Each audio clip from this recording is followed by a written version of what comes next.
Hi, എൻ്റെ പേര് അൽഷൻ. ഞങ്ങൾ DQD ഗെയിമിംഗ് ഹബ്ബ് തുടങ്ങിയിട്ട് ഏകദേശം ഇപ്പോൾ 8 മാസമായി. ഞാനും എൻ്റെ ഫ്രണ്ടും കൂടിയാണ് ഇത് തുടങ്ങിയത്.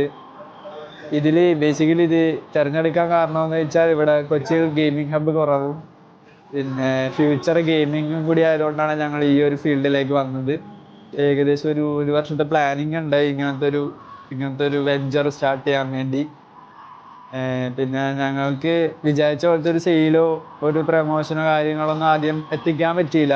അതുകൊണ്ട് തന്നെ ഞങ്ങളുടേതായിട്ടുള്ള രീതിയിൽ തന്നെ ഇവൻറ്റ്സ് കാര്യങ്ങളൊക്കെ പുഷ് ചെയ്യാൻ തുടങ്ങി.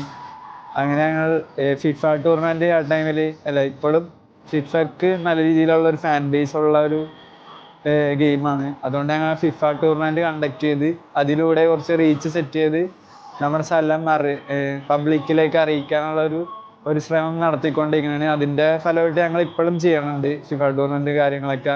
പിന്നെ ഞങ്ങൾ പുറത്ത് അങ്ങനെ ഒരു ഇൻഫ്ലുവൻസറോ അല്ലെങ്കിൽ അങ്ങനെ ഒരു പ്രമോഷനോ അങ്ങനെയൊന്നും ചെയ്തിട്ടില്ല. കാരണം എന്ന് വെച്ചാൽ നല്ല രീതിയിലുള്ളൊരു റേറ്റും കാര്യങ്ങളാണ് അവർ പറയണത്. അതിനുള്ളൊരു ഫണ്ട് സോഴ്സ് നമുക്കില്ല നിലവിൽ. അതുകൊണ്ട് തന്നെ ഞങ്ങളുടേതായിട്ടുള്ള രീതിയിൽ നമ്മുടെ ഫ്രണ്ട്സിൻ്റെ സപ്പോർട്ടും കാര്യങ്ങളോടാണ് ഞങ്ങൾ ഓരോ വീഡിയോസ് നമ്മുടെ പേജിലൊക്കെ ഇടണത്. അതുവഴിയാണ് ഞങ്ങളുടെ ചെറിയതായിട്ടുള്ള രീതിയിലുള്ള പ്രമോഷൻസ് ഒക്കെ സെറ്റ് ചെയ്യണത്. നമ്മളിവിടെ ടൂർണമെൻറ്റ് കണ്ടക്ട് ചെയ്യണത് സാധാരണ മെറ്റാഡ്സ് പുഷ് ചെയ്താണ്.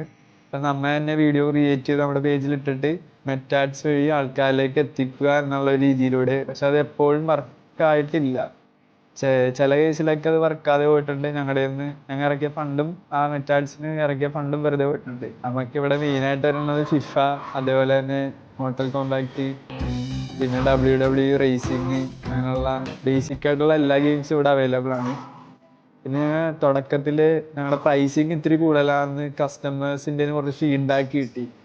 അത് വെച്ച് ഞങ്ങൾ ഒരു 6 months കഴിഞ്ഞപ്പോൾ കൊച്ചിയിലുള്ള എല്ലാ ഗെയിമിംഗ് ഹബിൻ്റെ പ്രൈസ് എടുത്തിട്ട് അങ്ങനത്തെ ഒരു പ്രൈസാണ് പിന്നെ ഞങ്ങൾ ഇവിടെ ഫോളോ ചെയ്യാൻ തുടങ്ങിയത്. അത് വെച്ച് തുടങ്ങിയപ്പോൾ ഇത്രയും കൂടി ഞങ്ങളുടെ സെയിൽസിൽ ഒരു ബൂസ്റ്റ് കിട്ടിയായിരുന്നു. ഞങ്ങൾ മെയിനായിട്ട് ഈ ബിസിനസ്സിൽ ഇറങ്ങിയപ്പോൾ തന്നെ മെയിൻ കൺസേൺ എന്ന് വെച്ചാൽ ഞങ്ങളുടെ ഒരു ഏജ് ഇഷ്യൂ ആയിരുന്നു. ഇപ്പം എൻ്റെ പാർട്ട്ണർ അവനിപ്പോൾ ഡിഗ്രി MBA പഠിച്ചുകൊണ്ടിരിക്കുന്നതാണ്. എൻ്റെ ഡിഗ്രി കഴിയുകയും ചെയ്ത്. ഞാൻ വേറെ ജോബിനും കാര്യങ്ങൾക്കൊന്നും പോയില്ല, നേരെ ബിസിനസ്സിലേക്ക് ഇറങ്ങിയത്. നമ്മുടെ സ്റ്റാർട്ടപ്പ് പോലെ ഞങ്ങൾ ചെയ്തു തുടങ്ങിയതാണ്.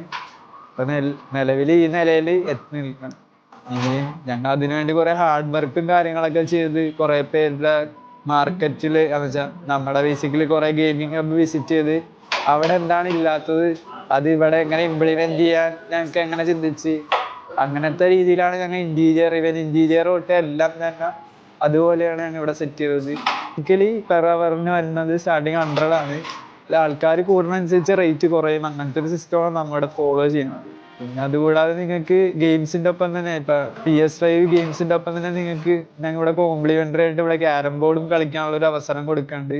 ക്യാരംസിന് ഇൻട്രസ്റ്റ് ഉള്ളവർ അവർക്കും വന്ന് ജോയിൻ ചെയ്യാം.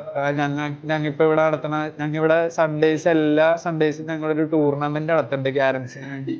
അപ്പം അതിലും പാർട്ടിസിപ്പേറ്റ് ചെയ്ത് ഇപ്പം നല്ല രീതിയിലുള്ളൊരു ക്യാരം ഗ്രൂപ്പിനെ നമുക്കിവിടെ ക്രിയേറ്റ് ചെയ്തെടുക്കാം. അങ്ങനത്തെ ഒരു പൊട്ടൻഷ്യൽ മൈൻഡായിട്ടാണ് ഞങ്ങളൊരു ക്യാരംസിൻ്റെ ഇതും കൂടി ഇവിടെ സെക്ഷനും കൂടി വെച്ചേക്കണത് മെയിൻ.